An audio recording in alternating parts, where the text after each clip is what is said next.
सबसे पहला सवाल तो मैं आपसे ही करूंगा, दिल्ली है, दिल्ली का माहौल है, माहौल आप हमेशा फिफ्थ गियर से शुरू होते हैं, पहले गियर लगाते हैं? शुरुआत तो पहले ही 5 में से रहती है पर वहाँ पहले कम से किया था शुरू। अच्छा, पहले वहां कम से शुरू किया था।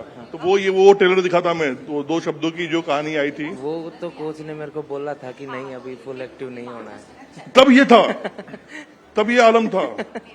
सुन रहे हैं आप लोग? जब कोच साहब ने बोला था कि फुल गियर, फिफ्थ गियर पे नहीं लगानी है गाड़ी, पहली गियर पे चलनी है, तो ये आलम था। मनु, अभी नहीं तू मुझे बताएगा तब मैं उसे बुलाऊंगी। You have to give me, he sitting in the conference room, you have to give. Okay ma'am, मैं ये कह रहा था, मनु आवाज आपकी बिल्कुल आएगी, प्लीज ऑडियो चेक कर लें। देबा, हेलो हेलो 1 2 हाँ 3। हाँ, सवाल मेरा पहला आपसे यही है कि हर खिलाड़ी चाहता है कि उसको नाम शोहरत सब मिले। अब आपको अगर हम देखें तो एक दीवार फिल्म का डायलॉग मुझे याद आता है, जिसमें अमिताभ बच्चन और शशि कपूर दोनों होते हैं, कहते हैं कि मेरे पास धन दौलत है, वो कहते हैं मेरे पास माँ है। आज आप अगर इस डायलॉग को बोलोगी तो आप तो कहोगे कि मेरे पास माँ भी है, धन भी है, दौलत भी है, नाम भी है, शोहरत भी है, सब कुछ है। बिल्कुल सर, पर वही है, अगर आप बड़ा सपना देखते हो और उसमें मेहनत करते हो तो सफलता तो ज़रूर मिलेगी। बस पेशेंस रखना पड़ता है, बहुत ज़्यादा। जब फेज बुरा चल रहा हो ना करियर में, तब जो पेशेंस रखा वो बहुत कुछ सिखाता है, और उसी वजह से हम आगे जाके जब जीतते हैं तो उसकी इम्पोर्टेंस भी पता लगती है, और वो एक्चुअली में एक सेलिब्रेशन जैसा भी लगता है। तो अच्छा, क्या अभी परेशानी हो रही है कि जहां जा रहे हो आप लगातार आपका हैक्टिक शेड्यूल चल रहा है, मीडिया है, एडवर्टीजमेंट है, अभी सुनने में आया कि आप अमिताभ बच्चन साहब से मिल के आई हैं, सचिन तेंदुलकर जी से मुलाकात हुई आपकी, क्या बातचीत हुई कुछ? सर ये भी अलग तरीके की एक लाइफ है, तो जितने दिन हो सकता है उतने दिन मैं करूंगी Enjoy कोशिश। करें इससे। उसके बाद अपना ट्रेनिंग वापस चालू है थोड़े दिन में, तो अब तो बस याद आ रही है मुझे कि वापस कब मैं रेंज पे जाऊंगी।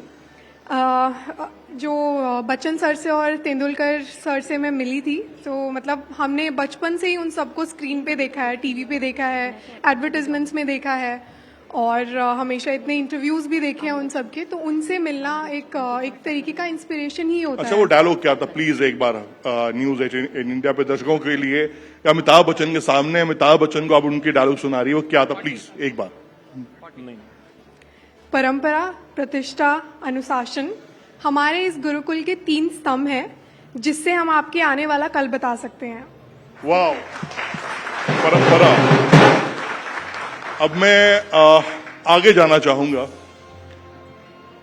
पूर्व खिलाड़ी, वर्तमान कोच जूनियर टीम के, ये जो सफर तय किया आपने चंद घंटों में, तो ये अभी तो लोग कहते हैं यार 2 साल 3 साल तो खेलना था ना, पूरे करियर में सब कुछ आपके पास है, ओलंपिक है, एशियन गेम्स है, वर्ल्ड कप की एक ट्रॉफी थी जो आप खेल सकते थे, लेकिन ऐसा कॉल आपने क्यों लिया?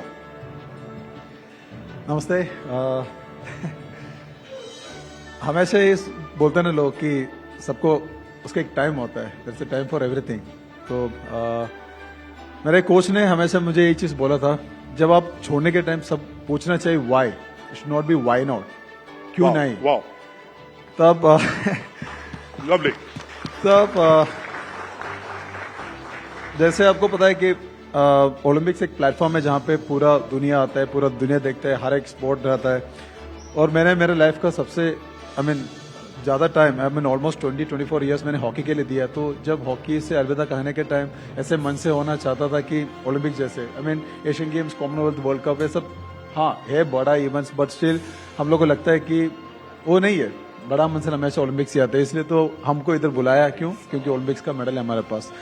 तो डेफिनेटली सबने बोला 2 साल और खेल सकते हैं आप, 4 साल और देख लो, बट मेरे को लगा कि यही सही टाइम है जहां से आपको थैंक यू बोलना है। वाह, ये एक मैसेज सबके लिए है कि एक सही टाइम सबको पता होना चाहिए। स्वप्निल, आप पहला ओलंपिक आपका रहा, पहले ओलंपिक में ही गए, सीधा मेडल लेकर आए, मतलब कहते हैं ऊपर वाला जब भी देता है छप्पर फाड़ के देता है, तो ये आपके कुछ ऐसा ही रहा, dream come true? Dream open mic on होगा।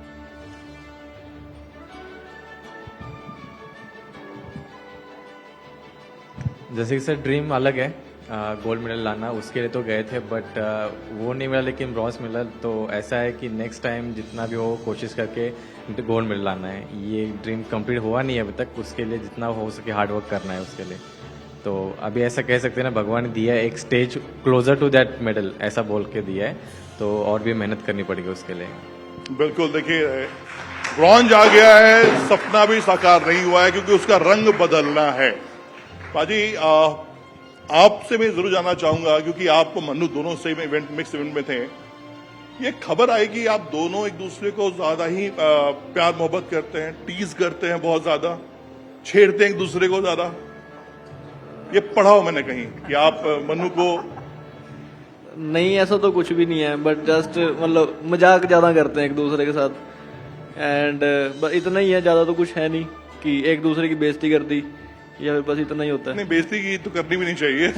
प्यार मोहब्बत की बातें कर रहा था। नहीं, प्यार मोहब्बत। अच्छा, नहीं ऐसा कहीं सुनने में आया कि क्या कहीं मन्नू और आप दोनों एक दूसरे से वो मजाक ज्यादा रखते हैं, अपने आप को टेंशन, मतलब इवेंट से पहले थोड़ा अपने आप को हल्का करने के लिए तो करते ही करते खिलाड़ी। वो तो नॉर्मल होता है। अच्छा पाजी, ये बताइए कि अभी लाइफ कितनी बिजी चल रही है? अभी तो बिजी है। अभी फैमिली में फंक्शन थे, वो भी अभी अटेंड नहीं कर पाया। तो पहले अभी मुंबई थे, वहाँ पे ओजी को जो मेरे स्पॉन्सर हैं उनका फंक्शन था, वहाँ पे इवेंट था। तो उसके बाद जस्ट अभी यहाँ पे आए हैं, पता नहीं आगे आपको तो पाजी मैं गारंटी कह सकता हूँ कि ऑफर तो आया होगा पंजाबी फिल्मों से कि पर्सनालिटी भी है तो एक दो एल्बम कर लो, ऐसा कोई फोन कॉल तो आया ही आया होगा? नहीं, अभी तक तो नहीं आया, बट वेट कर रहा हूँ। वेट कर रहे हैं कॉल का? अच्छा मनु, आपको तो पक्का आया होगा, झूठ नहीं बोलना। सर हम शूटिंग ही तो करते हैं, बस हमारा मूड अलग है, हमारा सीधा निशाना लगा दिया है उन्होंने। अच्छा, आया कि नहीं आया कॉल कुछ किसी फिल्मों के लिए, एल्बम के लिए? सर मुझे नहीं पता है, मैं तो अपना काम से काम थोड़ा रखती हूँ और जब भी मौका मिले बस सो जाती हूँ। अच्छा, कोई फिल्म अगर सपोज दैट आपके ऊपर एक बायोपिक बनती है तो आप किसे चाहेंगी, कौन सी वो अभिनेत्री हो कि वो रोल आपका करे, या आप खुद करना चाहेंगी? क्या सर वैसे सर वैसे तो उस टाइम पे देखो, मतलब जब तक समय आएगा कि पिक्चर का टाइम आएगा तो आई थिंक तो और लोग आ जाएंगे, तब तक तो बहुत सारे बाकी काफ़ी अच्छे लोग, मतलब काफ़ी वेल नोन और बहुत ही अच्छे एक्टर्स भी हैं, एक्ट्रेसेस भी हैं हमारी इंडस्ट्री में। बट आई थिंक उस टाइम तक तो काफ़ी और आ जाएंगे लोग, बाकी ऐसा हमारा तो कोई इरादा नहीं है। सुजेश भाई, कुछ लोग मुझसे कंसल्ट किए थे आपके लेकर, और अब अच्छा सुजेश के बारे में एक चीज मैं बता दूं आपको कि ये गोलकीपर हैं, हमेशा आप देखती हैं कि ये गियर में रहते हैं, पैड पहने रहते हैं, गियर में रहते हैं, तो इनकी शक्ल दिखती नहीं है। ये विराट कोहली और नवदीप के भी गुरु हैं। मैं आपको बता दूं किस सेंस में बता रहा हूं। पाजी देखो, मैंने बहुत रिसर्च किया है ना, बहुत कहानियां मैंने आपके उन खिलाड़ियों से बात की जो आपकी टीम में खेल रहे थे। तो ऐसे कौन मोटिवेट कराता अपने प्लेयर्स को पीछे खड़े होके इतने प्यारे प्यारे शब्दों के साथ? क्यों? मतलब ऐसे मोटिवेट कौन करता है? मेरे को लगता है कि एक इंडियंस का आदत है, जब तक बाम्बू नहीं मिलता है तब तक तो अपना रियल चीज को समझ में, रियलिटी को समझने में थोड़ा टाइम लगता है। आपको पता है कि हनुमान जी को भी कोई बता देते कि आपके बदलने की कितना ताकत वाला है। तो मेरे टीम वालों को ऐसे एक आदत हो गया अभी कि श्री भाई, मेरा आवाज से पता चला कि मैं कौन सा मोड पे हूँ और वो कौन सा मोड पे खेल रहे हैं। जैसे आपने बोला 5th गियर पे चल रहा है, तो कई प्लेयर को लगता है कि वो 5th गियर पे चल रहे हैं, बट वो शायद 2nd गियर पे चलता होगा। तब मेरे को पीछे से प्यार से देना पड़ता है कि भाई लोग, ये प्यार से देना पड़ता है, प्यार से। तो आप लोग को लगता होगा कि अरे यार गाली देना बहुत गंदा बात है, बट गाली देना गंदा बात नहीं है, क्योंकि ये समझ सिखाओ। ये क्योंकि ग्राउंड के अंदर आप कुछ भी बोलो, आप प्यार से भी बोलो, गाली से भी बोलो, सिर्फ दिमाग को एक ही चीज समझ में आता है, यार ये जो कुछ भी बोल रहे जीतने के लिए बोल रहे हैं। तब एक मोटिवेशन है। तब सेकंड चीज ऐसे होता है कि जब ज्यादा एंग्री होके या गुस्सा से हम लोग चिल्लाते रहे, तब उसको पता चलता है यार मेरे कुछ ज्यादा गड़बड़ कर रहे हैं, मेरे को सही खेलना है। और जब उसको सुनने में सुनाई देता है कि यार कोई बात नहीं बेटे, कोई बात नहीं, तब उसको पता है कि हाँ यार कोई ठीक चल रहा है, इसलिए तो प्यार से बोल रहे हैं। एंड सेकंड चीज ऐसा है कि हम ग्राउंड में उतरने के टाइम आप लोगों को लगता होगा चले यार मजाक में खेल रहे, बट एक रिस्पॉन्सिबिलिटी है। हम लोग पूरा देश के लिए उधर ग्राउंड में उतर रहे, वी आर एन एम्बेसडर। हम जीते तो कोई नहीं बोलता है कि अरे श्रीजेश जीत गया या श्रीजेश हार गया, सब बोलता है कि इंडिया हार गया। तो इट्स काइंड ऑफ रिस्पॉन्सिबिलिटी हमारे लिए। तो ऐसे गोलकीपर जब मैं पीछे खड़े रहता हूँ गोल पोस्ट में, मुझे हमेशा फील होता है कि मैं एक कोच हूँ, तो मुझे मेरा प्लेयर के साथ कोच वाली भूमिका तो आपको मिली गई है, वो देखेंगे कितने आप प्यार से डील करते हैं टीम को। नवदीप, आप जब अपने आप को मोटिवेट करने के लिए कौन कौन से गाने सुनते हो? वैसे तो काफी सारे हैं, पर पहला गाना जो मैं सुनता था मोटिवेशन के लिए वो चक दे इंडिया। चक दे इंडिया, चलिए दिल से निकली बात है, चक दे इंडिया की बात हुई है, तो चक दे इंडिया की आवाज गूंजनी चाहिए। तो चलिए हो जाइए तैयार चक दे इंडिया के लिए, यारी सुखी बाजी के लिए।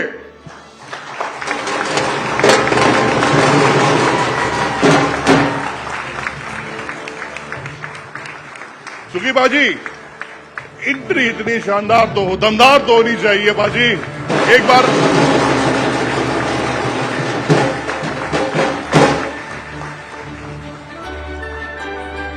और जब सुखी बाजी साथ में ही है, खिलाड़ी भी साथ में ही है, तो देश के भैया जी यानी प्रतीक त्रिवेदी को भी मैं बुलाना चाहूंगा मंच पे।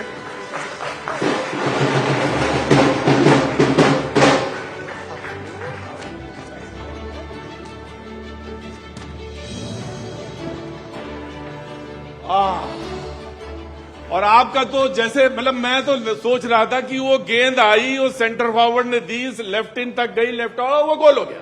आप तो ऐसे सोच बैठे जरा थोड़ा सा ना ना ना, ना ऐसे नहीं करा, माहौल बनाइए। बाजी कहाँ गए? बाजी। और सच में मैं बताऊं बाजी, मैं तो मुझे लग रहा है कि इसमें बस माहौल और माहौल के साथ अगर इनको कोई गाना डेडिकेट कर सकते हैं तो मुझे एक गाना याद आ रहा बाजी, अगर आपकी इजाजत हो तो कर देंगे? इजाजत वाली कोई बात नहीं। मैं बाजी धुम धुम धुम लड़ैया रे, सबसे बड़े लड़ैया रे बाजी। हाँ जी, हाँ जी। सबसे पहले मैं स्वागत करता हूं आप सबका, और ये हमारे देश की शान है और मैं बहुत खुश हूं। ऐसे मौके मेरे लिए बहुत ही बेहतरीन होते हैं। सबसे बड़ा मंच होता है जब मैं स्पोर्ट्स के जो पर्सनैलिटीज़ हैं उनके साथ जब मैं रूबरू होता हूं, तो ये मेरा सौभाग्य है कि आज मेरे मन में इतनी खुशी है। मेरे स्वरों को, मेरे सुरों को आज वरदान मिला है इनके दर्शन करके। क्या बात है बाजी, मजा आ गया। तो जी गाना डेडिकेट करो बाजी जल्दी से। नहीं, इतनी भी जल्दबाजी मत करिए। जी मैं इधर आ जाता हूँ। हाँ जी। थोड़ा सा एक मौज सी बनी हुई है मेरे अंदर, क्योंकि मैं एक छोटी सी बात रिवील करना चाहता हूं। आप वेबसाइट पे अगर चेक करें तो मैं 100 मीटर रेसर रहा हूं। क्या बात है, वाह। और मुझे स्पोर्ट्स की दुनिया की जो इंटरनल जो स्ट्रेंथ है उसको कैसे मेंटेन करना है, कैसे उसको कंसिस्टेंसी लेवल पे लेके जाना है, I can understand very well. आज भी मेरे घर में 2 ही फ्रेग्रेंस है, संगीत और स्पोर्ट। पूरे घर में ऐसा लगता है कि ये किसी स्पोर्ट्स पर्सन का घर है। और इनके चाहे उम्र में छोटे हों बड़े हों, मैं इनको हमेशा सजदा करता हूं। मुझे बहुत खुशी है मैं आज इनके साथ हूं। तो थोड़ा थोड़ा मैं, जब मुझे मौका मिला था फर्स्ट टाइम, जब मैंने एक गाना था दम धम धड़म धड़ैया रे, उसकी 1-2 लाइनें मैं सुनाता हूं। बाजी इन्हीं के लिए फिट बैठती है, वो और कहीं नहीं जाती है। हाँ जी, इन्हीं के लिए फिट बैठती है, क्योंकि वो गया और उसके बाद जब ये लौटते हैं ना तभी इनके ऊपर बैठती है वो। जी, वो इतना आसान भी नहीं है। हाँ। उसके लिए बहुत मन के अंदर एक कोई शिद्दत होनी चाहिए, जज्बा, और ऐसा जज्बा। अरे धम धम धड़म धड़ैया रे, सबसे बड़े लड़ैया रे ओमकारा, हे आंखें तेज तैया,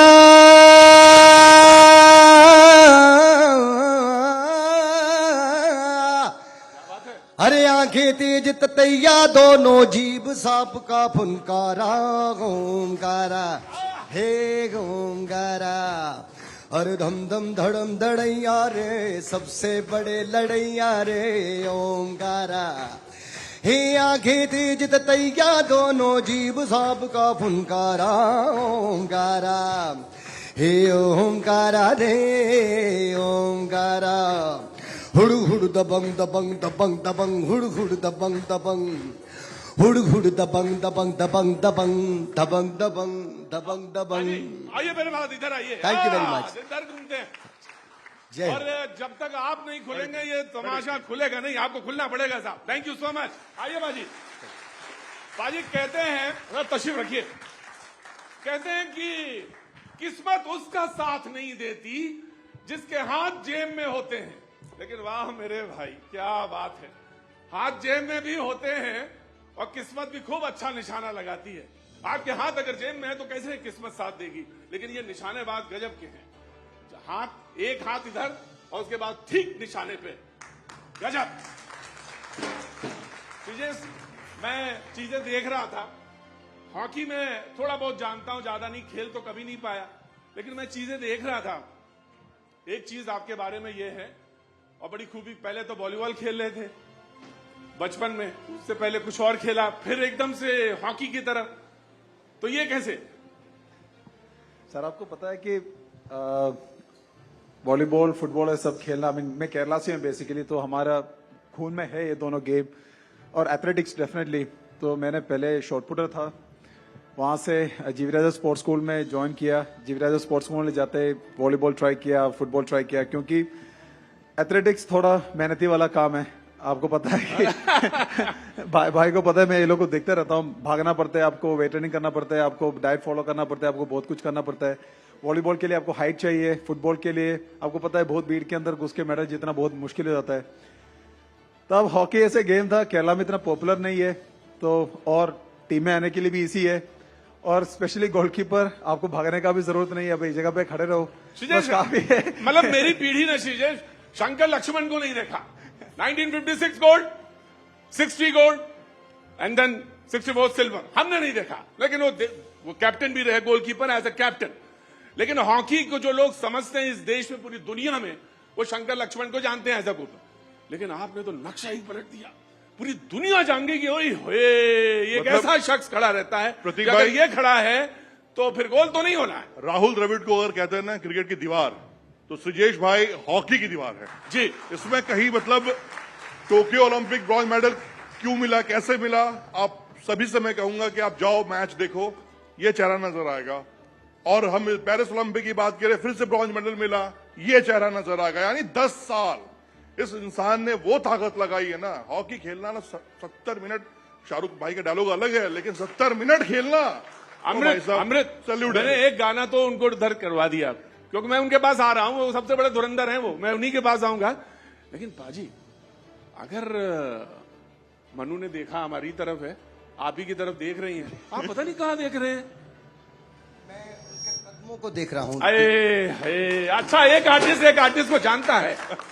नहीं, मैं समझता हूं कि जब चक दे इंडिया गाने की मुझे अपॉर्चुनिटी मिली, तो शाहरुख भाई, करण जौहर भी थे वहां, सलीम सुलेमान म्यूजिक डायरेक्टर, और जयदेव साहनी जिन्होंने फिल्म लिखी है, गाना भी लिखा है।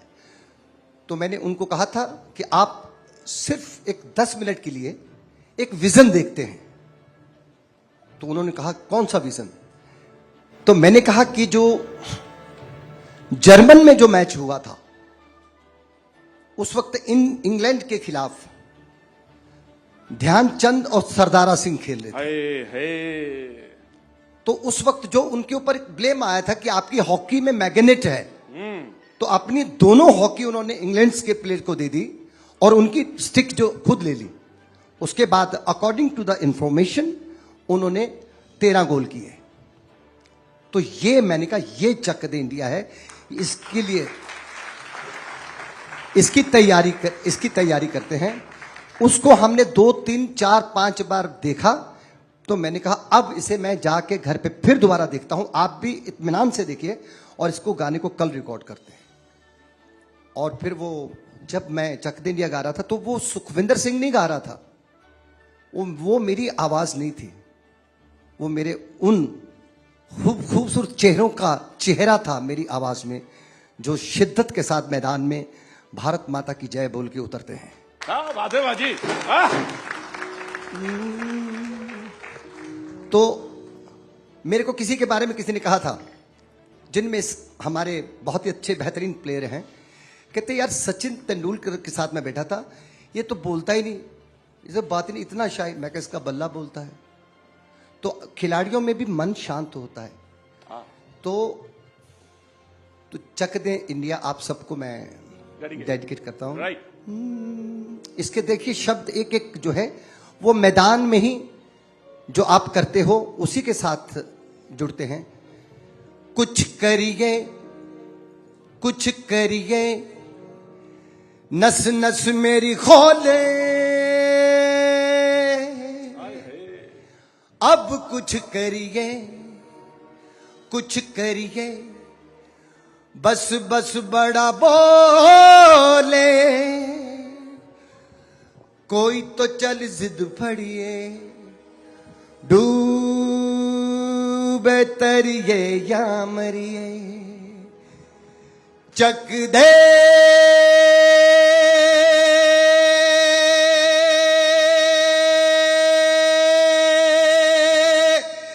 चक दे इंडिया,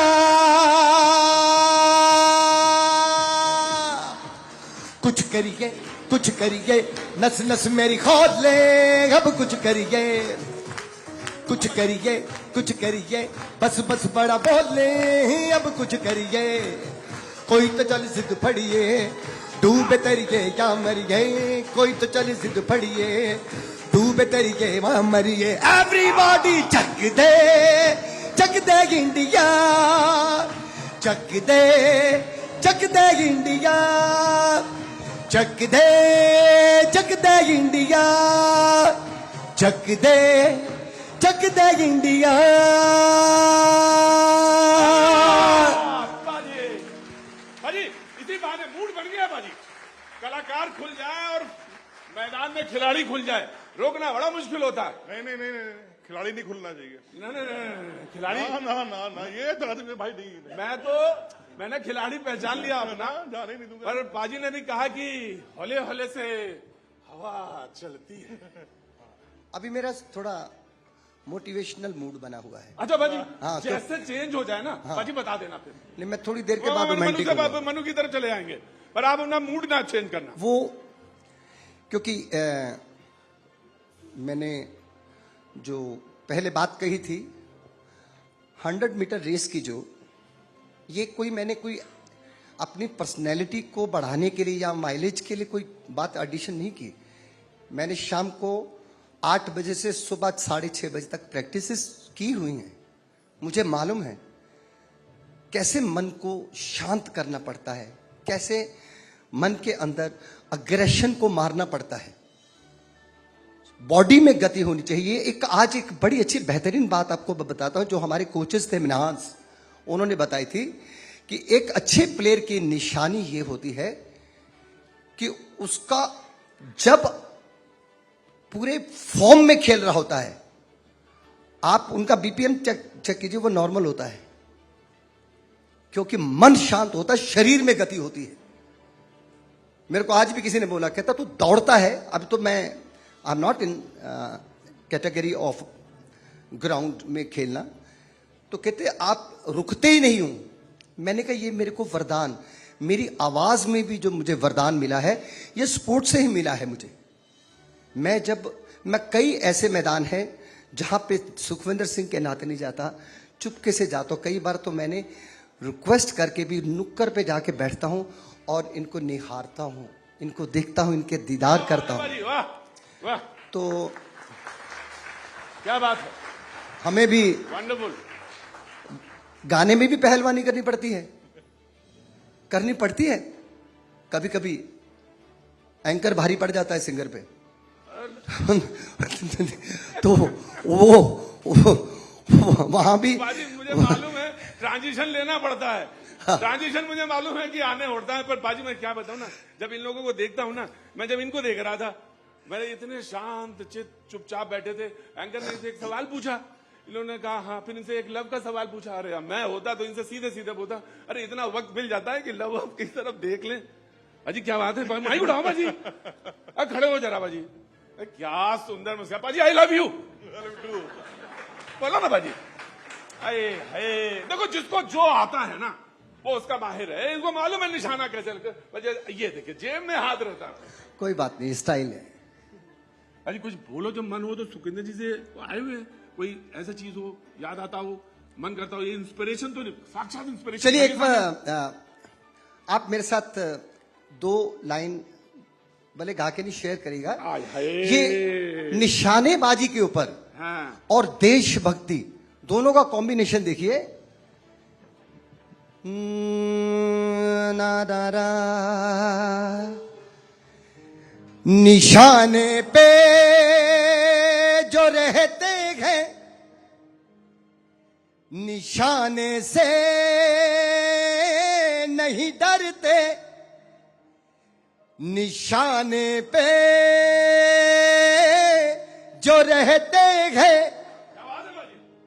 आइए खड़े होइए, मैं आपकी इज्जत अफजाई के लिए गा रहा हूं। निशाने पे जो रहते हैं निशाने से नहीं डरते, वतन के वास्ते हम सर कटाने से नहीं डरते। देश मेरे, देश मेरे, मेरी जान है तू। देश मेरे, देश मेरे, मेरी शान है तू। देश मेरे, देश मेरे, मेरी जान है तू। जो निशाने पे रहते हैं वो निशाने से नहीं डरते। आप इनको जब मैदान पे हम देखते हैं तो अभी श्रीजेश ने कहा था कि मेरे को तो दौड़ना भी नहीं पड़ता, मैं गोलकीपर हूं, लेकिन आपकी निगाह में दोनों तरफ बाज बैठे होते हैं। बाजी खिलाड़ी झूठ नहीं बोलता, ये झूठ बोल रहे थे, मैंने इनको देखा है। ये साफ छोड़ के लास्ट मोमेंट में वो उधर के डी पे गलत पहुंच जाते हैं, ये उधर की डी पे पहुंच जाते हैं। सही है ये गलत? उड़ाइए माइक। हाँ। आप पहुंचे कि जर्मनी वाले मैच में? बताइए मुझे बताइए, जर्मनी वाला मैच याद करिए, आप कहां पहुंच गए थे? देख, नॉर्मली लास्ट मैच खत्म होने के बाद आपको एनर्जी की कोई जरूरत नहीं है तो आप भाग भी सकते हो, बट पूरा मैच के लिए तो आपको एनर्जी सेव कर रखना है। बट डेफिनेटली आपको इंटरनेशनल मैच खेलना है तो फिट रहना है, तो उसके लिए थोड़ा दौड़ना और जिम करना तो पड़ता ही है। हाँ जी, हाँ जी, थैंक यू वेरी मच। तालियां, बहुत अच्छा। Thank you sir, thank you. हाँ जी, अभी वहां जाना कि यहाँ? नहीं पाजी, आप जहां मन हो वहां जाना है, लेकिन आप हमारी तरफ आओ उधर। आ जाओ पाजी, इधर आ जाओ। और आप तो जब ये आया करे तो थोड़ा सा इनको मुस्कुरा के बोला करो ना, बाजी है, मूड बनाते हैं अपना। आइए बाजी। बाजी मैं कह रहा था ना, मनु भाकर बहुत देर से देख रही थी, आप हौले हौले से तो 2 लाइन गुनगुना दी मैं ना। अभी वो मूड नहीं बना? वो उसका भी मन आएगा। अभी थोड़ा मैं तत्ता हुआ बैठा हूँ। अच्छा, यानी तत्ता का मतलब समझते हैं आपने? नहीं बाजी। अब इनको देख के ना, हाँ, मन नहीं भर रहा है। मेरा जो एक स्पोर्ट्स पर्सन का, मैं स्पोर्ट्स पर्सन अपने आप को जानबूझ के बार बार एम्फेसाइज नहीं कर रहा, वो आज भी वही मादा है। मेरे रियाज करने के जो तरीके हैं, 1 minute, can I see my person? 145। मैं इनके सामने थोड़ी देर पहले कहा था, ये म्यूजिक बंद कर सकते हैं? हाँ भाजी बंद कर देंगे, बिल्कुल बंद देंगे। तब तक आप मूड बनाओ। एक सवाल तब तक तुम पूछ लो, मुझे लग रहा है तुम्हें पूछना चाहिए कुछ। नहीं, बहुत कुछ पूछना है मुझे। हाँ तो पूछो ना। अब देखो, अच्छा, ये तुम हर चीज पूछ लेना, लेकिन ये एक सवाल मत पूछना। लव, शादी, ब्याह, ये सब ना पूछना। बाकी जो मन में आया तुम सब पूछ सकते हो। हाँ जी पूछो। नवदीप, क्या आपको लव हुआ किसी से? किसे? चलिए, अच्छा नहीं माइक उठा लीजिए। अच्छा ये बताइए, आपको अपने कोच पे भरोसा नहीं है? नहीं है कि नहीं? हाँ या ना? नहीं सर, देखो भरोसा तो था, लेकिन माँ कसम क्यों खिला रहे हो कोच पर को? उन्होंने ऐसा कमाल मेरे थ्रू कराया ना, मेरे को अपने ऊपर नहीं भरोसा हो रहा क्या था बात सर, कर रहे ये हो? मैंने ही किया है। तो पहले मुंह से ही निकला माँ कसम खा के बताओ। हाँ, तो मैंने देखा नहीं ना, तो मेरे को यकीन नहीं हुआ कि अरे नहीं सर ऐसे थोड़ी ना हो सकता है। तो अच्छा, इनके कोच, असल वाले कोच जो है ना वो श्रीजेश है, उन्होंने पहले ही बोल दिया। नहीं, वहां पे जो होता है ना वो सिर्फ श्रीजेश जी की कहानी बहुत अच्छी है। ये दुनिया के पहले ऐसे खिलाड़ी हैं जो अगर इनके ऊपर वो हेलमेट नहीं है, गियर नहीं है, तो आपको लगेंगे बहुत शांत, कितना सुशील आदमी बैठा हुआ है, सिर्फ आप हेलमेट पहनाओ। भाई साहब जो एग्रेशन निकलेगा ना, 100 विराट कोहली भरे पड़े हुए अंदर ये आदमी, ये आपको हल्के में दिख रहे हैं। आप देखिए, इनसे पूछिए ना इनकी बेटर हाफ इनको कहाँ पे मिली थी, कैसे मिली थी और कितना पुराना था, बताएंगे ना ये अभी तुरंत बता देंगे। बताइए हुजूर। देख, बचपन में हम लोग गलती बहुत करते हैं। बाजी घर नहीं जाओगे ऐसे? मैंने कहा ना कुछ चीजें चैप्टर बदलने पड़ेंगे। हाँ, घर नहीं जाओगे ऐसे? नहीं, अच्छा है कि ये चैनल और हिंदी में मेरा बीवी देखता नहीं, इसलिए तो मैं कुछ भी बोल सकता हूँ। Don't worry, digital news 18 India जो है ना वो काफी पॉपुलर है, वो बना के ना मैं आपको वहां तक पहुंचा दूंगा। लेकिन टेल मी, क्या देखा, क्या हुआ, फिर कैसे हुआ, प्लीज। देख, मेरे बीवी को मैंने पहले बार स्कूल में मिली थी। I mean Jivraj sports school में मेरे क्लासमेट थी 9th स्टैंडर्ड में, और मैं पढ़ाई में भी अच्छा था, इतना भी अच्छा नहीं था कि, बट स्टिल अच्छा था, और टीचर्स का पेट था उस टाइम। और मेरा वाइफ आ गया, स्कूल में ज्वाइन किया, और सडनली उसने टेक ओवर कर दिया मेरी जगह, और जो दुश्मनी शुरू हो गई, दुश्मनी से प्यार में कन्वर्ट हो गए, प्यार तो शादी में हो गया, उसके बाद तो आपको सबको पता है। अजी पूरा फिल्मी है मामला। अच्छा मनु, आपको कभी गुस्सा आता है? आता है सर। तो कैसे, मतलब एग्रेशन कैसे निकालते हो आप? मतलब कुछ बोलना मत, मतलब कैसे निकालते हो? नहीं, मैं ऑनेस्टली मुझे वो बचपन में बॉक्सिंग करती थी ना, तो पंचिंग की बहुत आदत है। तो मैं या तो पंच, बट यूजुअली जब नॉर्मल जगह पे होती हूँ, सोशल जगह पे होती हूँ, तो I will just tell myself breathe, बस, और ऐसे अच्छा, ही निकाल एंटरटेनमेंट देती के लिए हूँ। क्या कर रही है? जैसे अभी तो आपका चलो बहुत टफ टाइम चल रहा है गेज, लेकिन क्या करो फ्री टाइम में अगर मिल रहा है? जैसे आपने कहा था कि मुझे वायलिन बजाना बहुत अच्छा लगता है, घुड़सवारी करनी आपको शायद सीखनी है, तो उसके लिए टाइम निकल पा रहा है? कहीं कोई बातचीत हुई है? बातचीत तो हुई है, पर टाइम नहीं निकल पा रहा है। वाह, बहुत बढ़िया है। और बारिश का मौसम है, बारिश के मौसम में घुड़सवारी नहीं होती। अच्छा, तो अभी डाइट भी आपने थोड़ा छेड़ा है कि आप लोगों ने, मतलब बारिश हो रहा तो पकौड़े शकौड़े थोड़ा खा पी लो? नहीं, पकौड़े नहीं खा रहे हो? नहीं खाती। क्या बात कर रहे हो? स्वप्निल बाजी, मैं आपसे जरूर जानना चाहूंगा, काफी हंग पर्सनालिटी आपकी है, बहुत चार्मिंग चॉकलेटी बॉय, ये मैं नहीं कह रहा हूँ, सोशल मीडिया कह रहा है, ये मैंने कहीं कुछ नहीं अपने मुंह से डाला है, ठीक है? तो आपको भी क्या, क्योंकि होता क्या है ना, जब एक खिलाड़ी जब टॉप पर जाना शुरू करता है ना, तो बहुत सारे एंगेजमेंट शुरू हो जाते हैं उसको कि अरे आप बॉलीवुड में हो, अरे आप मॉडलिंग के लिए आइए। तो क्या आप उस तरफ सोच रहे हो, या फिर नहीं, अभी फोकस है कि भैया रंग बदलना है? रंग तो बदलना रहे है, और वैसे उस साइड जाना तो कोई अभी फिलहाल सोचा भी नहीं मैंने, क्योंकि जब तक गोल्ड नहीं आता तब तक कहीं और नहीं जाना है, और उसके पीछे और भी ज्यादा खेलना भी है। ऐसा नहीं कि बस एक में गोल्ड मेडल आ गया और छोड़ दिया, ऐसा नहीं है। जितना हो सके, अब जैसे आपने देखा है कि हमारे शूटिंग में ऑलमोस्ट 50 एज के ऊपर भी खेलते हैं, तो जब तक जाने तब तक खेलेंगे, ऐसा है अपना। बाजी, टोक्यो ओलंपिक एक बहुत ही, हमारा शूटिंग को लेकर मैं बात करूं, मेडल नहीं था, हम बहुत लगा यार हमारे इतने धुरंधर है, लेकिन आप लोग पेरिस में जाकर लगा कि यार सारी कोर कसर कमी सब इसी में पूरी कर देनी है। वो मेंटालिटी लेके गया था मैं कि गोल्ड लेके आना इंडिया के लिए, वो चीज, बट कुछ ना कुछ चाहिए, मतलब लेके तो जाना कुछ है। ना कुछ चाहिए बस इंडिया के लिए। तो मैं गोल्ड नहीं आया तो ब्रॉन्ज सही, बट अभी भी सेटिस्फाई नहीं हूँ उस चीज से कि पर एक इंडिविजुअल भी नहीं आया और एक मिक्स टीम का गोल्ड, अगर दोनों अच्छा होता तो फिर वो बात ही कुछ और होती। बट हाँ, LA28 में अपना बेस्ट दूंगा और कलर चेंज करेंगे मेडल का। बिल्कुल, ये तो आपका टारगेट भी है। अच्छा, आपके बंदूक पर भी लिखा हुआ है, क्या लिखा हुआ बंदूक पे आपके? मेरा नाम ही है उस पे। आपका नाम है? हाँ। अच्छा, ये मतलब आपने खुद से मतलब हुआ है या फिर किसी ने गिफ्ट किया, या आपका कॉन्सेप्ट था कि नहीं मैं अपने नाम का बंदूक? ये एशियन गेम्स के टाइम पे हुआ था कि मेरे बर्थडे वाले दिन ही मेडल आया था मेरा, सिल्वर, एंड तभी मैंने उस पे कराया था S Singh 30। अच्छा, तब आपने कराया। हाँ। नवदीप, मैं आपसे जरूर जानना चाहूंगा, क्योंकि ये क्वेश्चन थोड़ा शायद आपको सीरियस भी करे। कई बार क्या होता है पैरालंपिक खेलों में ना, जो खिलाड़ी आगे आते हैं, मेडल लेकर आते हैं, जो उनकी स्थिति होती है, जो फिजिकली टफनेस उनके पास होती है, जो संघर्ष की बात हम कभी कभी करते हैं, तो आज जो तालियां लोग बजा रहे हैं वो पहले क्या आप पे कभी उंगली उठाते थे, अरे तुम तो कुछ क्या होगा, अरे ठीक है देखेंगे?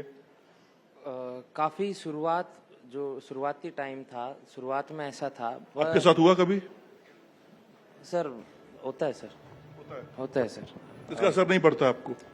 असर अगर पड़ने लगेगा तो सर यहाँ तक नहीं आएंगे ना सर। वाह, क्या बात क्या है, बात क्या क्या बात बात है है। भाई। तो शुरुआत में होता था सर, बट फिर इस चीज़ पे ध्यान भी नहीं दिया, और फिर थोड़ा बहुत अपने स्पोर्ट में जो मेरे पैरा एथलीट्स और जानते थे तो थोड़ा सा अच्छा होने लग गया था। तो फिर ज़्यादा फिर फोकस सिर्फ स्पोर्ट्स की तरफ ही रखा सर मैंने। अच्छा, दोस्त जो, क्योंकि देखिए होता क्या है कि हर कोई जब बड़ा होता है तो एक दोस्त बनता है, वो आगे बढ़ता है, आपके हर खुशी में भी आपके दुख में भी साथ खड़ा होता है।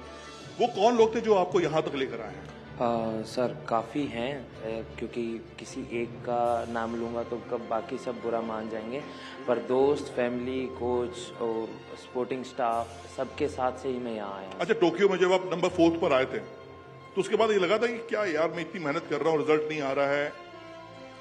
नहीं सर, ऐसा नहीं लगा था, बल्कि मन में ये था कि हाँ मेहनत करी है और हमने मतलब हार्ड वर्क किया है तो ये बेकार तो नहीं जाएगा, यहाँ नहीं तो नेक्स्ट में काम आएगा। यहाँ से मैं एक बात दोबारा बोलता हूँ सर, खिलाड़ी खेलते टाइम या तो खेलता है या तो जीतता है या सीखता है, हारता नहीं। Very good. देखिए, खिलाड़ी या तो जीतता है या फिर सीखता है। सुजेश, भारतीय हॉकी, देखिए क्लियर बात पूछता हूं मैं सीधा सीधा आपसे कि पदक आ रहे हैं, एक साल लग गया था, कई साल लग गए जब टोक्यो में हमें पदक मिला, उसके बाद हम इस बार गोल्डन चांस था हमारे पास, वो टीम थी हमारे पास, वो फायर था हमारे पास, लेकिन हम चूके। वो गलती कहाँ हुई? ये मेडल का रंग क्यों नहीं बदला टोक्यो से? देख, जब हम लोग लास्ट ओलंपिक्स में टोक्यो में जब मेडल जीतने के बाद उसमें से 11 लड़के लोग थे इस बार यहाँ पे पेरिस में, और जब एक बार सेमीफाइनल्स या मेडल का वो टेस्ट मिल जाता है या उसको प्रेशर को हैंडल करना सीख जाता है, फिर कॉन्फिडेंस बढ़ जाता है। हम लोग को इंडिया में सिर्फ प्रॉब्लम वही है कि प्रेशर हैंडलिंग का। किसी को पता नहीं कि सेमीफाइनल का प्रेशर क्या होता है, किसी को पता नहीं क्वार्टर फाइनल का प्रेशर क्या होता है। जब वही पहुंच जाते हैं तो सडनली ऐसा लगता है कि एक अलग से दुनिया में पहुंच गया, फिर वो जगह को समझने में टाइम लग जाता है। तो मेरे हिसाब से इस बार वो चीज इजी था, क्योंकि सबको पता था कि सेमीफाइनल का प्रेशर क्या होता है, उसको कैसे हैंडल करना है। बट मेरे को लगा कि इस बार सिर्फ एक ही इंसिडेंट हुआ क्वार्टर फाइनल में, जब एक प्लेयर को रेड कार्ड मिला, और सेमीफाइनल्स में हम लोग एक बंदा कम से खेला। कि ओलंपिक्स में सेमीफाइनल 15 लोगों से खेला मतलब थोड़ा टफ है। मेरे हिसाब से वो एक प्लेयर का कमी मेरे हिसाब से कहीं ना कहीं हमारे ऊपर नेगेटिवली इफेक्ट किया। बट नहीं तो इस बार तो उम्मीद इतना है तो कि यार पिछले बार से टोक्यो से अच्छा वाला मेडल लेके आना है। देखिए, खेलों की तुलना की जाती है, वो होती रहेगी, आप मानो या ना मानो। जैसे हॉकी की तुलना हम क्रिकेट से करते हैं, क्रिकेट में एक नया बेंच स्ट्रेंथ तैयार हो चुका है। आपको लगता है कि हॉकी में यार ये तो बहुत मिसिंग है, मतलब ग्रासरूट लेवल पर हॉकी बहुत ही वीक है, अगर मैं कहूं तो शायद आप बुरा ना माने? देख, हॉकी या बाकी स्पोर्ट्स कैसे डेवलप होता है, बच्चा लोग को इंट्रोड्यूस करा दो, बच्चा लोग खेलो, बच्चा ही तो आगे आने वाला है। वही लो तो वही क्रीम है, उसी में से टैलेंट को ढूंढ के निकालना है। तो बच्चा लोगों को स्पोर्ट्स में इंट्रोड्यूस करने के लिए हम लोग ग्रास रूट पे गेम खिलाना पड़ता है। उसके लिए गवर्नमेंट का सपोर्ट चाहिए, हर एक स्कूल में स्पोर्ट्स चाहिए, वो स्पोर्ट्स स्कूल के लिए कंपटीशन चाहिए, और वहां से टैलेंट आइडेंटिफाई करने के लिए कोचेस चाहिए। तो मेरे हिसाब से हम ज्यादातर टॉप लेवल पे ज्यादा काम करते हैं, बट हम लोग को वैसे उधर भी देना है डेफिनेटली, बट स्टिल हम लोग को ग्रास रूट लेवल भी काम करना है। मनु, मैं आपसे ये जानना चाहूंगा कि आपने कहा था कि कुछ आप गीता के श्लोक वगैरह पढ़ती हैं जो आपको काम रखता है, जो आपको फोकस रखता है, वो कौन सा श्लोक है? अगर आप सर वैसे तो बहुत सारे पढ़े हैं, पर सबसे ज़्यादा काम हमेशा आता है शूटिंग करते टाइम भी, जिसको मैं हमेशा अपने आप को याद दिलाती हूँ कि बस अपना काम अच्छे से करो, पूरी निष्ठा से अपना काम करो, फल की चिंता मत करो। अगर प्रोसेस अच्छा होगा तो रिजल्ट अपने आप अच्छा आ जाएगा।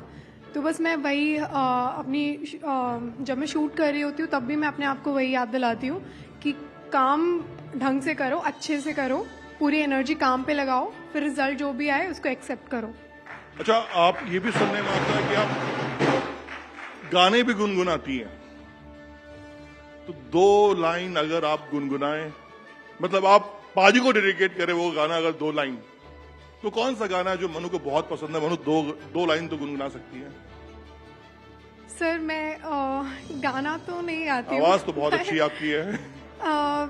म्यूज़िक मैं बहुत ज़्यादा सुनती हूँ क्योंकि हमारे शूटिंग रेंज में एक्चुअली हम म्यूज़िक रहता है हमेशा, फाइनल में और भी लाउड रहता है, बल्कि जो क्वालिफिकेशन स्टेज होती है उसमें भी हमारे पास म्यूज़िक रहता है हमेशा, तो मैं वो थोड़ा बहुत बस हम कर लेती हूँ, बट गाना तो नहीं गाती हूँ सर। और सर जितना अच्छा तो बिल्कुल भी नहीं। नहीं ठीक है। स्वप्निल, एक जगह हमने ये पढ़ा था कि स्टार्टिंग जब आपने की थी शूटिंग के लिए तो आप बहुत ही इकोनॉमिकल क्राइसिस से गुजरना पड़ा था, शायद बुलेट के लिए बहुत ज्यादा फंड नहीं थे आपके पास। उन सब चीजों से जब आप निकल कर आते हो, जो मेडल देखते हो अपने घर पर, पेरिस ओलंपिक ब्रॉन्ज मेडल, तो क्या समझ में आता है, क्या सोचते हो? सर इसके पीछे बहुत सारे लोगों का मेहनत है, नॉट ये मेडल मेरा अकेले का नहीं है, सब इंडिया का है, फैमिली का है, जिन्होंने आज तक मुझे सपोर्ट किया सबका ये। तो ऐसा है कि जो पीछे मेरे लोग हैं उनका कभी नाम नहीं आता आगे, क्योंकि वो कभी चाहते भी नहीं कि हमारा नाम आए, क्योंकि उनका कहना है कि बस तू खेलता रहे, बाकी हम कर लेंगे। तो आई थिंक ये बस मेरा अकेला का मेडल नहीं है, सब लोगों का है जिन्होंने आज तक बिना आगे आके मुझे हेल्प की है। और I am really thank you उन लोगों को जो जैसे कि शूटिंग एक फंड बहुत ज़रूरत होता है शूटिंग के लिए, क्योंकि एम्यूनिशंस हमारा एक गोली 50 रुपये का होता है, और हम दिन में आई थिंक सब जानते हैं कि 200 या 250 कभी 300 भी हो जाता है। अगर मूड बन गया तो 400 भी फोड़ देंगे, ऐसा है। तो ये बहुत महंगा होता है, उसके लिए बहुत सारी फाइनेंशियल सपोर्ट लगती है। एंड पहले इतनी थी नहीं मेरे पास, क्योंकि फैमिली बैकग्राउंड थोड़ा सा मिडिल क्लास टाइप है, एंड वेपन की ज़रूरत भी पड़ती थी। तो पापा ने आई थिंक मुझे मीडिया के थ्रू पता चला कि पापा ने जो ज़मीन होती है वो बेच के फिर राइफल के लिए अमाउंट दिया था। तो आज तक उन्होंने कभी बताया नहीं मुझे कि ये सारी चीज़ें घर पे हुई है और क्या वो किस तौर से गुजरे हैं। तो I am really thank you कि मुझे ऐसे माँ बाप मिले कि आज तक उन्होंने किसी चीज़ को बताया नहीं कि हम किस दौर से गुजरे। क्या बात है, वाह। आइए और ये सरपंच के परिवार से आते हैं, और बहुत बहुत शुक्रिया, थैंक यू सो मच आप सारे लोगों का, जो आप सारे लोग यहाँ पे मौजूद हैं। अभी रिसेंटली जो पैरा ओलंपिक में जितने भी स्पोर्ट्स पर्सन हैं जो उन्होंने देश की शान बढ़ाई है, उनके लिए मैं 2 लाइनें आपके सामने मैं उनको डेडिकेट करना चाहता हूँ। उन्होंने बहुत ही गजब का कमाल किया सबने जी। सो कर प्ले द साइन।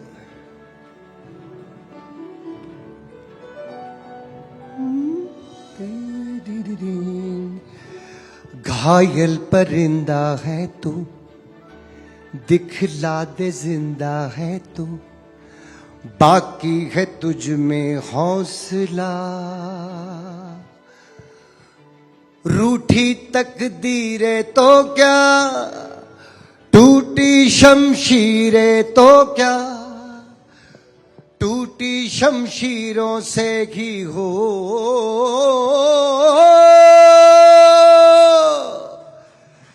कर हर मैदान फतेह,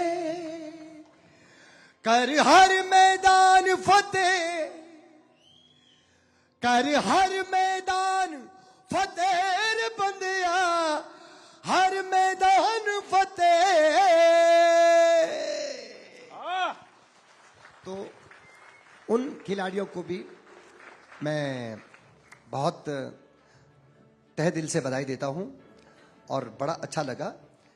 पैरा अजी मजा आ गया। बस आपने जो इनके लिए गुनगुना दिया, सवाल तो ऐसे हैं कि अभी भी दिमाग में रहे हाँ जी, और बने रहेंगे, और मैं आपको ना अभी कुछ देर बाद फिर यहीं पे बुलाऊंगा। ठीक है, वक्त के भी अभी फिलहाल सेगमेंट में। तो मैं जिस गाने ने मुझे पूरे इंटरनेशनली जोड़ा है, जिस गाने को जो मैंने गाया, मुझे अपॉर्चुनिटी मिली, जिसको ऑस्कर ग्रैमी मिले, वो पूरे का पूरा गाना, उसका हर एक अल्फाज, उसकी धुन, उसके स्वर, मैं इनको डेडिकेट करना चाहता हूँ। वाह बाजी, मुझे मालूम है अभी करेंगे।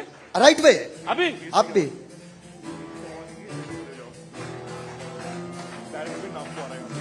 रे आजा आजा जिंदे शामी याने के तले, आजा जरी वाले नीले आसमाने के तले, जय हो शबे दिल, जय हो हाले दिल, जय हो हो रत्ती रत्ती सच्ची मैंने जान गवाई है, नच नच कोयलों पे रात बिताई है। अखियों की नींद मैंने फूकों से उड़ा दी, गिन गिन तारे मैंने उंगली जलाई है। रे आजा आजा आजा आजा आजा आजा जिंदे शामी आने के तले, आजा जरी वाले नीले आसमाने के तले। जय हो शबे दिल जय हो, हाले दिल जय हो, शबे दिल जय हो, भारत की जय हो। बहुत बहुत शुक्रिया आप Thank सभी you का, very much. बहुत बहुत शुक्रिया। Thank लेकिन you. मैं अपने आप सेंटर में आइए, आप सेंटर में आइए। न्यूज 18 इंडिया डिजिटल और न्यूज 18 इंडिया के मैनेजिंग एडिटर ज्योति कमल जी को बुलाना चाहूंगा ताकि वो खिलाड़ियों को सम्मानित करे। प्रतीक भाई, अपने सिग्नेचर ट्यून के साथ जाओ ना। जी मैं आ रहा हूँ, आइए भाजी। अपने सिग्नेचर ट्यून देके जाओ जो आप भैया जी के इन में करते हो। अरे मैं अभी आ रहा हूँ, मैं आ रहा हूँ, आ जाओ भाजी। थैंक यू वेरी मच, धन्यवाद, बहुत बहुत मुबारक।